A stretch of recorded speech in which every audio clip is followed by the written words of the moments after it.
ఏయ్ ఏంటి నాకు పిచ్చా పిచ్చా పిచ్చి పిచ్చి వేషాలు ఇస్తామంటే పళ్ళు రాలు పడతాయేమో అనుకున్నావు. నా దగ్గర అప్పు తీసుకొని నా డబ్బులు ఇవ్వడానికి మళ్ళీ తిరిగి నన్ను పిచ్చిదాన్ని అంటావా?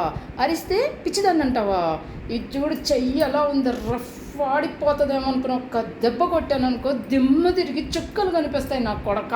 అప్పులు తీసుకునేటప్పుడేమో అమ్మా అమ్మా నువ్వే దిక్కమ్మా అంటారు. అప్పులు తీసుకున్నాకేమో ఎవరు అమ్మా నువ్వంటారు. ఏరా ఎవరబ్బ సొమ్ము తిందామని అప్పులు చేస్తారా? మరి ఎందుకురా చెయ్యటం? ఉంటే తినండి, లేకపోతే చావండిరా. అమ్మ అమ్మ అమ్మ దేహి దేహి దేహి అని నేను అడుక్కున్నప్పుడు తెలీదా ఈ పౌరుషం? ఇప్పుడు మాత్రం పొడుచుకొస్తుంది. డబ్బులు అడగంగానే చాలు ఒక్కొక్కడికి పౌరుషాలు పొడుచుకొస్తాయి. ఎందుకురా డబ్బులు తీర్చలేనోడికి పౌరుషం ఎందుకు?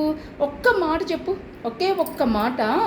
అప్పులు చేసి ఇలా పిల్లల్ని పోషించుకొని అప్పులు ఎగ్గొడితే తీసుకున్న వాళ్ళ ఉసురు మీ కుటుంబానికి తగలదా?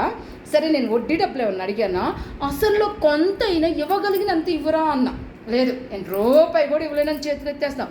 ఏ అన్నం తింటాం మానేస్తున్నావా? ఏ ఖర్చులు తగ్గించుకుంటున్నావురా? నిన్నే కదరా ఫ్యామిలీని మొత్తం తీసుకొని దుబాయ్ వెళ్ళావు. ఎవరబ్బ సొమ్ముతో వెళ్ళావురా? ఎందుకు ఈ నాటకాలు? ఇంకొకసారి కనుక నన్ను పిచ్చిది అన్నావంటే లేదు, పీక కోసేస్తాను. నా కొడక గుర్తుపెట్టుకో, ఇదే నాకు కబడ్దారు.